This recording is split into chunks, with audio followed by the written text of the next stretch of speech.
One, two, three, four, yo, ada yang baru lagi nih, ya kan? Oke, di awal scene kali ini kita diperlihatkan kelanjutan yang menarik dari chapter kemarin, di mana pertarungan Tianren versus Tauren masih saja berlanjut. Pertarungan sengit ini pun disaksikan oleh para dewa, di mana tubuh Tauren hancur seketika menjadi serpihan-serpihan yang indah di sana. Dewa kebajikan yang melihat itu berkata jika mereka berdua adalah dewa pertama yang ada di surga.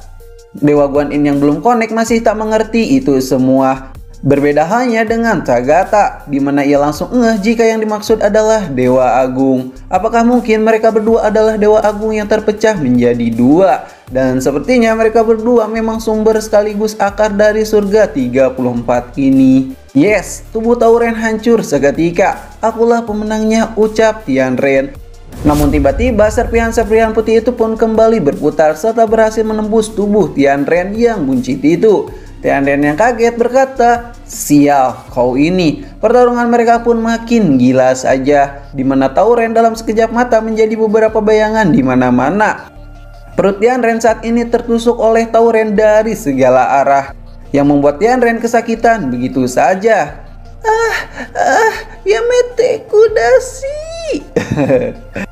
Enak sekali kau lakukan jurus 1000 pedang colok mencolok ya Tauren, ucap Tianren yang mulai aneh. Lalu para dewa yang melihat baku hantam Tauren dan Tianren di depannya hanya bisa melongo saja. Dewa kebajikan berkata jika Tauren dan Tianren adalah Yin dan Yang yang sebenarnya. Begitu ya. Hei Tagata, aku yakin kau juga tahu jika mereka adalah Yin dan yang sebenarnya bukan? Karena itu, kau sengaja menyuruh mereka untuk baku hantam dalam satu kali serangan saja. Di saat mereka berbincang-bincang seperti itu, cahaya biru pun muncul dari pertarungan mereka. Apa? Sepertinya mereka berdua akan meledak. Dan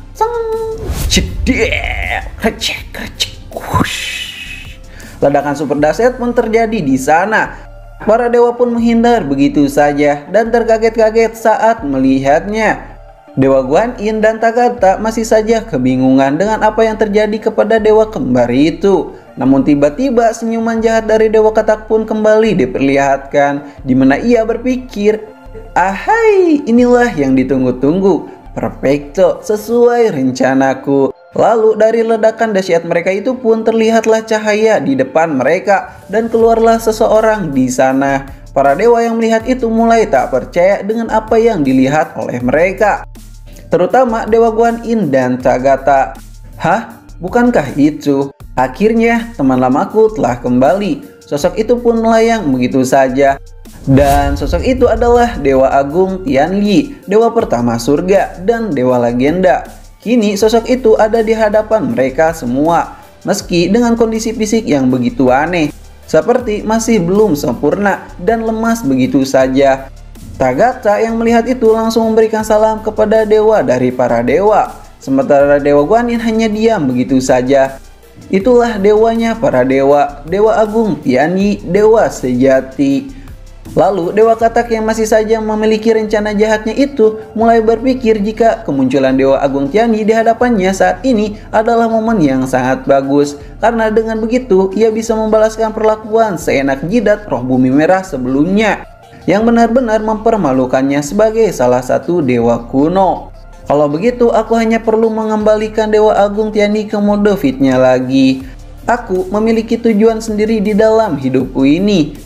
Kejadian yang sangat indah ini adalah takdir dan keberuntungan yang sangat gila terjadi di dalam hidupku. Dewa Guan Yin yang masih kebingungan dengan hal ini berkata, "Hei Dewa Katak, kau bilang Dewa Agung sudah meninggal di tempat ini. Tapi kenapa dengan bergabungnya dewa kembar itu, Dewa Agung pun muncul begitu saja?" Dewa Katak yang sok polos berkata, "Entahlah Dewa Guan Yin, aku juga tidak tahu akan hal itu. Tapi jika kau ingin mengetahuinya, sebaiknya kau coba saja tanyakan kepada Dewa Agung Tianyi sendiri." Cahaya Dewa Agung pun makin menyilaukan di depan mereka dan mulai mendekat begitu saja. Ia berkata, "Hei, ada apa dengan diriku ini? Sepertinya ini adalah saatnya. Maafkan aku, tapi ini adalah takdir," ucap Dewa Katak di dalam hatinya. Cahaya putih pun terlihat di belakang tubuh Dewa Guan Yin. Hahaha, sebelumnya aku telah memberikan racun 3 alam pada tubuh Guan Yin. Tak kusangka itu akan sangat berguna sekarang. Karena racun itu adalah racun terakhir yang bisa kugunakan. Lalu Dewa Guan Yin yang melihat Dewa Agung Tianyi di depannya mencoba memegang dewa dari para dewa itu. Dewa Guan Yin berkata, "Hei dewa para dewa," sambil mengulurkan tangan pada Dewa Agung Tianyi. Tangan Dewa Agung Tianyi dan Dewa Guan Yin pun saling berpegangan di sana. Lalu tiba-tiba, hahaha, perfecto. Ini saatnya, maafkan aku Dewa Guan Yin, aku harus melakukannya, ucap Dewa Katak yang mulai memperlihatkan jati diri yang sebenarnya. Sambil menotok Dewa Guan Yin dari belakang dengan totokan hijau yang aneh itu. Cahaya hijau pun menyala-nyala di sana. Dewa Guan Yin pun berkata, "Ah, ya mete." Tagata yang melihat itu semua berkata, "Shit lah, kau Dewa Katak sialan, apa yang kau lakukan?" Hahaha, maafkan aku Tagata, rasakan ini, ajimat suci surga yang langsung terkena di tubuh Tagata begitu saja. Dewa Rulai pun terpental sangatlah jauh di sana. Lalu tiba-tiba hal gila pun terjadi kepada Dewa Guan Yin, di mana sesuatu yang hijau menyala-nyala keluar dari mulut Dewa Guan Yin yang menyatu dengan Dewa Agung sepertinya. Sang Katak berkata, "Hahaha, akhirnya ini semua sesuai dengan apa yang kurencanakan. 3 racun alam itu akan membantuku untuk mencapai sesuatu yang sangat hebat." Cairan-cairan hijau itu pun mulai menyelimuti Dewa Agung Tianyi. Lalu ia pun mulai merasakan kesakitan di sana, dan sepertinya sesuatu yang gila pun akan terjadi padanya. Sebuah senyuman jahat pun terlihat di muka si Katak itu. Sebuah teriakan pun terdengar begitu saja. Ah! Hahaha, dengan terinspeksi racun 3 alam, kekuatan Dewa Tianyi akan kembali pulih. Kekuatan yang besar akan segera muncul. Lalu Mumi Kuning pun muncul dengan sendirinya. Jurus segel ajimat surga pun mulai dilakukan oleh Dewa Katak itu. Dewa Katak itu pun bergerak sesuai apa yang ia rencanakan. Cahaya hijau bercampur kuning-kuning dikit pun menyala-nyala dengan begitu dahsyatnya.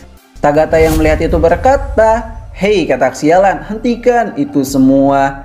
Hahaha, Tagata bodoh, kenapa kau itu selalu baik dan polos, mudah sekali percaya kepada orang lain. Aku selalu mendapatkan keuntungan yang besar darimu selama ini. Maafkan aku Tagata, aku harus segera menyatu dan mengambil alih kekuatan yang gila ini, ucap Dewa Katak yang mulai melanjutkan rencana jahatnya itu.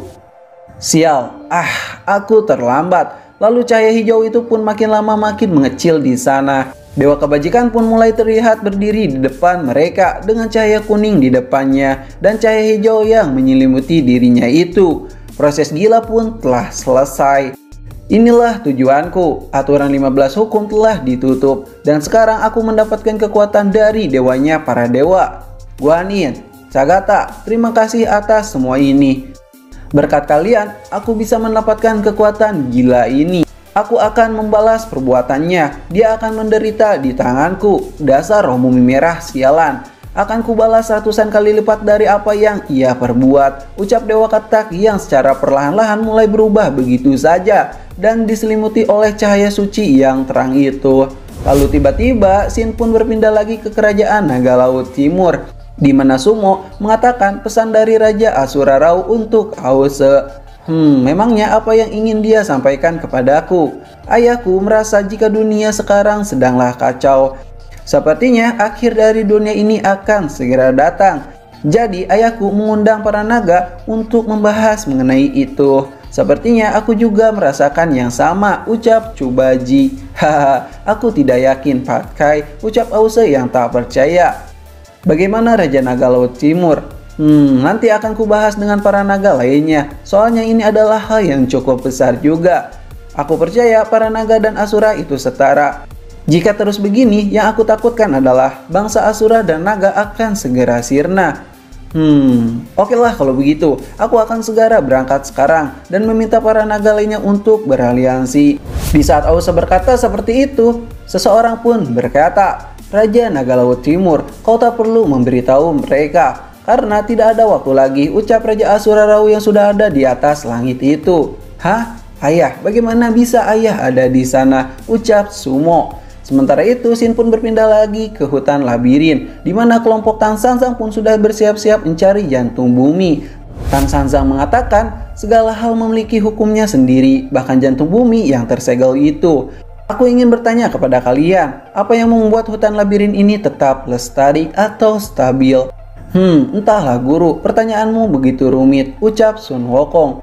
Mau sampai kapanpun kalian mencarinya, tidak akan pernah ketemu, karena jantung bumi tidak berada di bawah tanah, melainkan di atas sana, ucap Tan Sanzang yang menunjuk kepada batu apung itu. Hah? Apa kau bilang guru?